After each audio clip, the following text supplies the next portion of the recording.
Muy buenos días a todos, familia. Aquí seguimos un día más, una mañana más para seguir compartiendo la palabra del Señor después de haber tenido un fin de semana, por lo menos para nosotros, espectacular. Tuvimos un evento para matrimonios el sábado por la noche, tuvimos ayer 2 cultos maravillosos, tanto por la mañana como por la tarde aquí en el sur de Fuerteventura. Fue algo muy, pero que muy especial. Y hoy vamos a seguir compartiendo la palabra del Señor, que hemos ido avanzando poquito a poco en el Evangelio de Mateo, y hemos llegado hasta el capítulo 4, donde ya hemos visto cómo el Espíritu Santo lleva a Jesús, después de ser bautizado, lleva a Jesús al desierto con el fin de ser tentado por el Señor. Aprendimos varias cositas acerca de la tentación, estuvimos 2 devocionales hablando de qué es, cómo evitar la tentación, para qué es la tentación, qué es lo que pretende la tentación de nosotros. Bueno, vimos unas cuantas cosas muy interesantes que todo creyente debería de conocer. Estuvimos viendo el viernes la primera tentación, esa primera tentación que Satanás le dijo a Jesús: si eres hijo de Dios, ponía en duda, le quería poner en duda a Jesús si su padre era Dios. Si eres hijo de Dios, di que estas piedras se conviertan en pan. Y veíamos, ¿y dónde estaría el pecado ahí? Si al final, más adelante, Jesús convierte el agua en vino, ¿por qué ahora es pecado convertir unas piedras en pan? Bueno, tiene su explicación, que lo explicábamos en el devocional anterior. Y hoy nos vamos a ir a la segunda tentación, que está en Mateo capítulo 4, versículo 5. Dice así: entonces el diablo le llevó a la santa ciudad, es decir, a Jerusalén. Esta santa ciudad dice Jerusalén. Entonces el diablo lo llevó hasta Jerusalén y le puso sobre el pináculo del templo. Y le dijo: si eres hijo de Dios, échate abajo, porque escrito está: a sus ángeles mandará acerca de ti, y en sus manos te sostendrán, para que no tropieces con tu pie en piedra.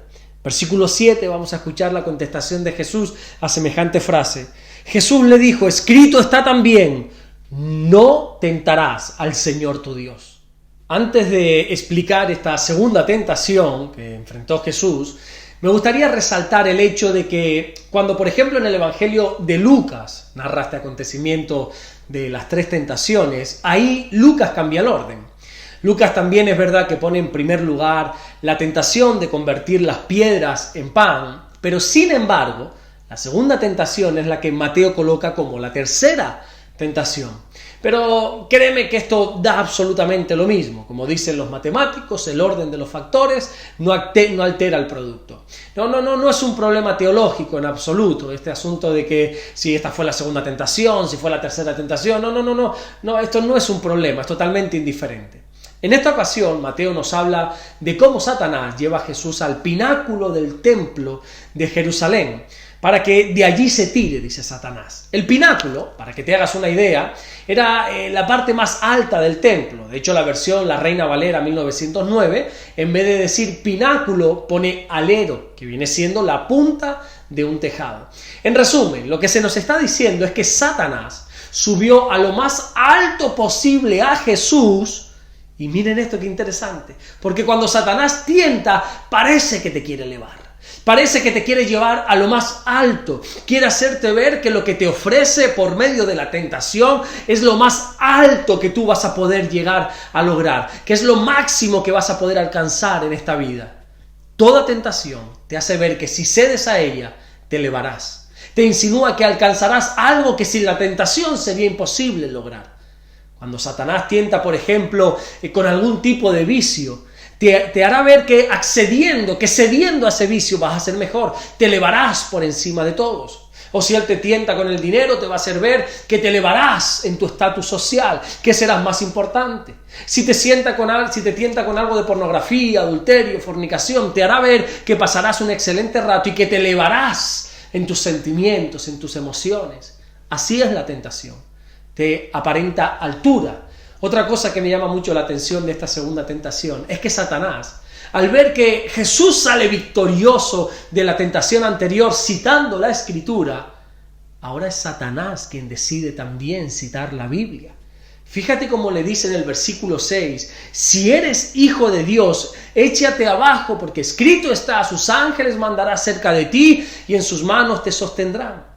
Lo que está haciendo Satanás es citando nada más y nada menos el Salmo 91, el versículo 11 y el versículo 12, literalmente. ¿Sabes qué nos enseña esto? que Satanás conoce la Biblia. Muchas veces cuando nosotros somos tentados con algo, pareciera ser que tenemos soporte bíblico para poder ceder a esa tentación y que no nos pase nada. Cuando nosotros no conocemos en profundidad la palabra de Dios, se puede manipular.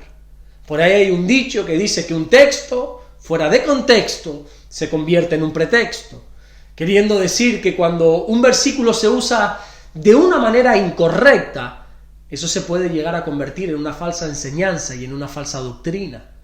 Nosotros los creyentes tenemos que tener algo bien claro, y es lo que dice, por ejemplo, en Pedro en su segunda carta, en el capítulo 1, en el versículo 20, cuando dice que ninguna profecía de la Escritura es de interpretación privada. Es decir, que nosotros no podemos interpretar la Biblia de la manera que a nosotros nos dé la gana, sino que hay unos parámetros a seguir. Hay unos principios que nosotros tenemos que respetar a la hora de poder hacer de llevar a cabo una correcta interpretación. Claro que es cierto que la Biblia dice que Dios envió a los ángeles cerca de nosotros para que nos guarden, claro, pero sería una total herejía, sería un total disparate usar ese texto para nosotros tirarnos de un lugar pensando que los ángeles vendrán y nos socorrerán. Me viene a la mente ahora la historia de un pastor hace años de esto, ¿no? No sé si recuerdo, creo que fue en Estados Unidos, que él sacaba serpientes venenosas en sus cultos. Él se ponía a jugar con ellas, se las ponía por aquí, por allá, y este pastor decía, no pasa nada. No pasa nada con el hecho de jugar con serpientes venenosas, porque la Biblia dice en Lucas capítulo 10, versículo 19, que Dios nos ha dado potestad de pisotear serpientes y escorpiones y que nada nos dañará. Y sí, dice eso, pero bueno, como te estarás imaginando, este pastor al poco tiempo murió porque en uno de sus cultos una de estas serpientes venenosas le mordió. Tenemos que aprender a interpretar la Biblia. Si Jesús no hubiera conocido bien las Escrituras, él hubiera saltado al vacío. Y por extraño que parezca, hay gente que salta diariamente del pináculo del templo agarrándose a promesas o a palabras de Dios que Dios nunca dijo. Gente que peca diciendo esa promesa que dice que si nosotros confesamos nuestros pecados, Él es fiel y justo para perdonarnos. Y sí, es cierto que la Biblia dice eso. Pero Jesús contestó a Satanás ante esta manipulación bíblica, diciendo en el versículo 7, no tentarás al Señor tu Dios.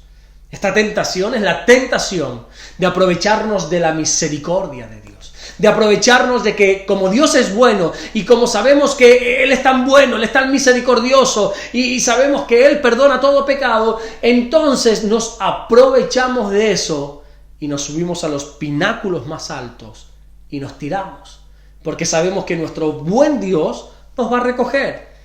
Y sí, yo creo que en más de una ocasión el Señor nos ha protegido de nuestras locuras.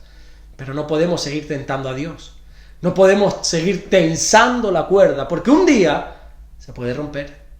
Nosotros no podemos seguir escondiéndonos detrás del argumento de que Dios perdona todo pecado y por lo tanto peco y después me arrepiento.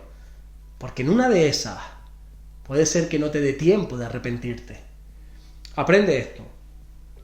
El hecho de que un ladrón fuera crucificado al lado de Jesús y fuera salvo en el último segundo de su vida nos enseña dos cosas. Primero, que Dios es bueno en gran manera. Pero lo segundo que nos enseña esta historia del ladrón en la cruz es que hay solo un ejemplo de esto en toda la Biblia, de alguien que sea salvo en el último segundo de su vida. No tientes al Señor tu Dios. No tenses tanto la cuerda, porque créeme que un día se puede romper. No te aproveches de la misericordia de Dios, porque es cierto que Él extiende la misericordia por mucho tiempo, pero que un día su ira puede llegar. Así que, hermano mío, hermana mía, no tentemos al Señor nuestro Dios. Vamos a orar en esta mañana. Señor, gracias por tu palabra, gracias porque de verdad que tú eres bueno, Señor. Gracias porque tú nos bendices, Señor. Gracias por este lunes que tú pones delante de nosotros, por esta semana, Señor, que colocas delante de nosotros. Te pedimos que nos guardes, que nos bendigas. Señor, oro para que nos des conocimiento y sabiduría para entender tu palabra y saber interpretarla correctamente. Y oro, Señor, para que nos des temor de ti, para no aprovecharnos de tu misericordia, para no aprovecharnos de tu bondad. Gracias, Señor, por todo lo que estás haciendo. Gracias por todo lo que vas a hacer.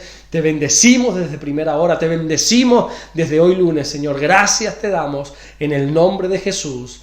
Amén y amén. Que Dios te bendiga, nos vemos mañana, Dios mediante, para seguir aprendiendo la palabra del Señor, que mañana nos toca estudiar, o simplemente incrementar un poco el conocimiento de la tercera tentación que nuestro Señor enfrentó. Dios te bendiga.